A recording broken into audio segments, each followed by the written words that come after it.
Yok mu bir haber alan?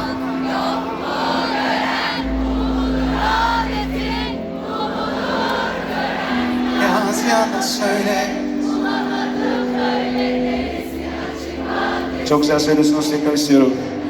Yok mu bir haber alan? Bu mudur adetin, bu mudur tören? Yaz ya da söyle. Bulamadım böyle neresi açık hangisi neresi? Harikasın İzmir.